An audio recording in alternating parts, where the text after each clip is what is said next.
The City of Cuero wants to keep you informed. Here is a recap of the December City Council meeting.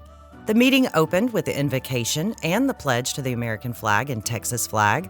With no public comments or presentations, City Council moved to resolutions. Cuero City Council conducted the second and final readings of resolutions for Cuero Development Corporation, with each exceeding $10,000. One was to provide funding exceeding $10,000 for the Chisholm Trail Heritage Museum, then a second reading for the Cuero Development Corporation to approve the use of funds for the Cuero Chamber of Commerce project. The final second reading was for the December Events Committee, which falls under the Cuero Development Corporation, for the sound system installation in Cuero Municipal Park. All were motioned and passed unanimously. Next, Council discussed a resolution for awarding a bid for bank depository services to First National Bank of Shiner. This was also motioned and passed unanimously. Council then considered and took action on the following: a request from Vicki Smith, Community Action Executive Director, for additional funds for the City of Cuero's weatherization program. The specific request was to increase the $5,000 cap to $7,500 per weatherization improvement project. These weatherization grants are mainly granted to elderly or low-income residents that cannot afford to weatherize their homes. The mayor asked for action from council, to which Mr. Adams moved to accept the increase up to $7,500 per home, and Mr. Garza seconded. It passed unanimously. A request from Tri-City Empowerment Council was presented to hold a unity parade on January 21st and block off several streets, specifically West Morgan Street to Bridge Street, until it reaches Dale. Wanda Zunga and Isabel Patton presented the theme as Unity and Let Your Light Shine. This will be a lighted parade starting at 6 p.m. on January 21st. At the end of the parade route, the organization will invite churches and businesses to have booths, and the event is free for the public. The mayor asked the Tri-City Empowerment leaders to visit with the Cuero Chief of Police to finalize the lineup of the parade before publicizing the event.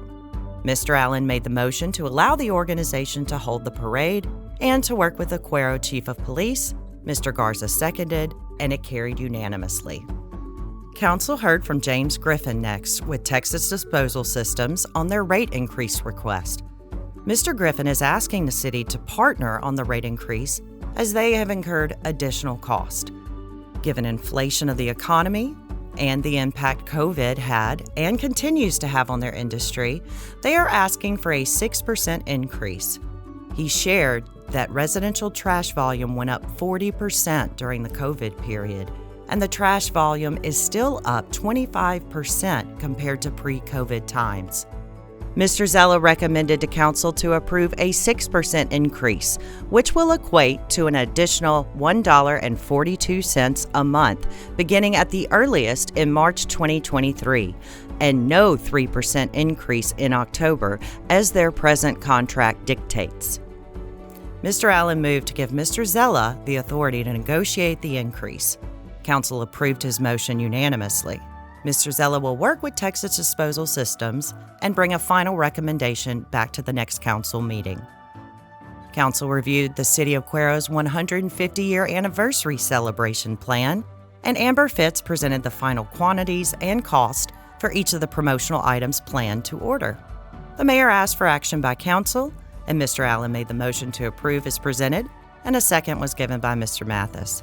All in favor, and it passed unanimously. Sandra Osman with Cuero Main Street presented logo concepts prepared by Building Brands Marketing for the new City of Cuero branding. Suggestions were offered by council, and Ms. Osman will visit with Building Brands Marketing to implement the design changes and have a revised logo to present to council at their next meeting.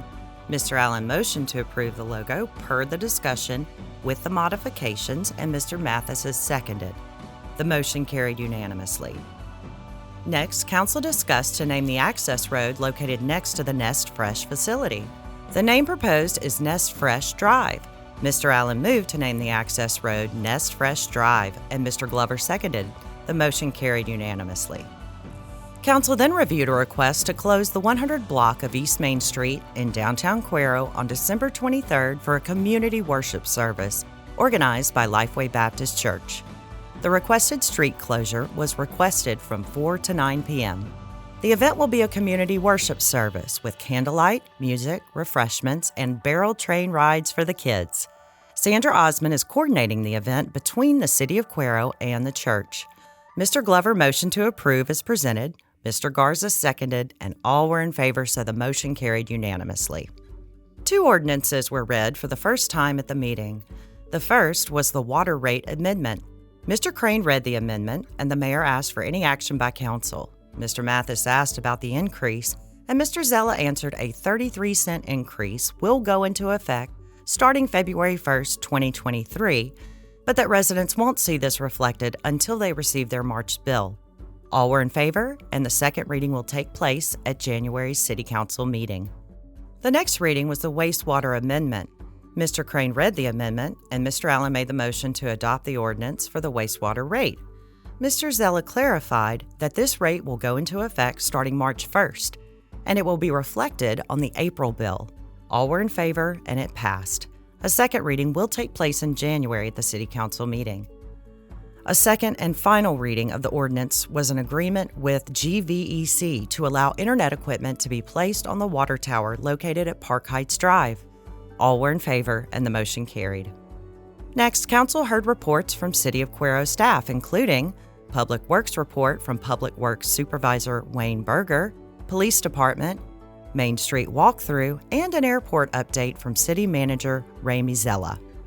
Mr. Berger shared updates on several projects, including that speed radar signs will be installed by Tractor Supply and by Cuero Regional Hospital. These signs are preset to the street's speed limit, and the radars are reminders to follow the speed zone and indicate each passerby's speed. Mr. Zella shared an update from the Chief of Police, Jay Lewis, announcing his retirement in January 2023. He has served the City of Cuero for 12 years. Mr. Zella wished him well, and the council and those in attendance at the meeting gave him a standing ovation. The mayor thanked him for all he has done, his service to Cuero, which has clearly shown his love of this community. Next, Mr. Zella shared that the punch list for the new Main Street walkthrough is not complete. While it is usable, Mr. Zella shared that they are holding the firm accountable until the project is fully completed. Mr. Zella shared on the airport and said council needs to determine next steps. Mr. Zella suggested a special called workshop held the first week in January with council to discuss the airport and their options. Under the consent agenda, council reviewed the November meeting minutes as well as monthly reports from the Building Department, Library, Municipal Court, and DeWitt County Appraisal District. All were approved unanimously. Items of community interest closed out the meeting, and the focus was on upcoming City of Cuero holiday closures and current fundraisers and drives to help residents. The mayor reviewed the following. The Cuero Police Department's November fundraiser raised a total of $1,100, which will be donated to Crossroads Guardians of Hope. The City of Cuero is doing a blanket drive for the local nursing homes. Donations can be dropped off at City Hall by December 19th for distribution to those in need. Christmas in the Park continues through New Year's Day. The hours are 6 p.m. to 10 p.m. daily. Cuero Municipal Library will be closed December 23rd through the 26th and December 30th through 31st. In observance of Christmas Day on December 25th, the City of Cuero offices and the Citizens Collection and Recycling Center will be closed on Friday, December 23rd and Monday, December 26th, and will reopen on Tuesday, December 27th. If you have Christmas trees to be picked up by city personnel, call 361-275-6114 by January 9th. Live Christmas trees placed on the curb will be picked up by city personnel on January 10th. You may also bring your tree at no cost to the recycling center during operation hours or to the city yard on Cheatham Road on Tuesdays. The Cuero Golf Course's Pro Shop will close at 3 p.m. on Christmas Eve and remain closed on Christmas Day. It will also close at 3 p.m. on New Year's Eve and remain closed on New Year's Day. The golf course should be open to members on those days, depending on weather and course conditions. The Pharmacy Museum and the Cuero Heritage Museum will be closed December 24th and the 31st. The mayor expressed her appreciation to Sandra Osmond, director of Cuero Main Street, as well as the Promotions Committee, Cuero Main Street Board, and Angie Cuellar with the Cuero Chamber of Commerce for an exceptional Christmas in Downtown Cuero event held December 9th and 10th. The mayor shared that our small community of 8,000 put on such a wonderful event and drew locals as well as those outside of the community. Mayor Sarah Postmeyer closed the meeting by wishing all a very Merry Christmas and a Happy New Year. This City Council meeting recap is intended to keep our Cuero citizens informed and does not reflect all matters currently before City Council. For further information, concerns, or public input, please contact the Office of the City Secretary at citysecretary@cityofcuero.com or call 361-275-6114, extension 101. And for the latest updates on the City of Cuero, as well as the council meeting agendas, minutes, and more, visit www.cityofcuero.com.